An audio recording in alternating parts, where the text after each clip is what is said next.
மகாராஷ்டிராவில் மக்கள் ஆட்சி மாற்றத்திற்கு தயாராகிவிட்டார்கள். தானேவில் வெடித்த போராட்டமே அதற்கு உதாரணம் என சரத்பவார் கருத்து.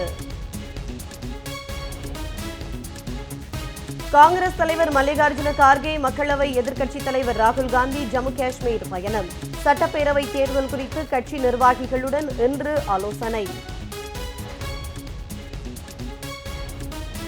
டெல்லியில் இன்று நடைபெறும் காவிரி நதிநீர் மேலாண்மை ஆணையத்தின் 33வது கூட்டம். உச்சநீதிமன்ற உத்தரவுப்படி காவிரி நீரை பெற தமிழ்நாடு அரசு தீவிரம்.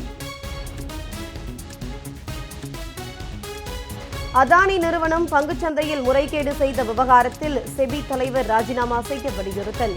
காங்கிரஸ் கட்சி சார்பில் இன்று நாடு தழுவிய போராட்டம்.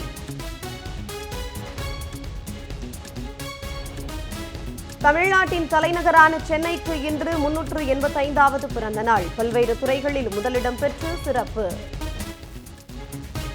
சென்னை கிழக்கு கடற்கரை சாலையில் 10,000 பேர் அமரும் வகையில் புதிய கலைஞர் நூற்றாண்டு சர்வதேச பன்னாட்டு மையம் அமைப்பு. அடுத்த ஆண்டு இறுதியில் மக்கள் பயன்பாட்டிற்கு வரும் என பொதுப்பணித்துறை அமைச்சர் ஏவா வேலு பேட்டி. 91ஆம் ஆண்டில் அடியெடுத்து வைத்தது சேலம் மேட்டூர் அணை. 1934ஆம் ஆண்டு ஆகஸ்ட் 21ஆம் தேதி 4,80,00,000 ரூபாய் மதிப்பில் கட்டி முடிக்கப்பட்டு திறக்கப்பட்ட அணை.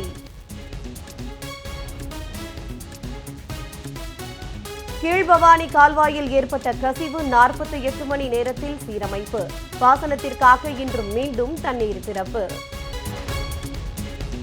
ஸ்பேஸ்ஜோன் இந்தியா மூலமாக மறுசுழற்சி செய்யப்பட்ட ரூமி 1 ஹைபிரிட் செயற்கைக்கோள் நாளை மறுநாள் விண்ணில் ஏவப்பட உள்ளதாக இஸ்ரோ முன்னாள் தலைவர் மயில்சாமி அண்ணாதுரை தகவல். ஆந்திராவில் மருந்து தயாரிப்பு நிறுவனத்தில் கொதிகலன் வெடித்து விபத்து. தொழிலாளர்கள் 17 பேர் உயிரிழந்த பரிதாபம். 20க்கும் மேற்பட்டோர் படுகாயம்.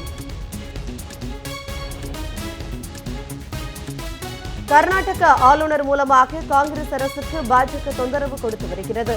முதலமைச்சர் சித்தராமையா குற்றச்சாட்டு.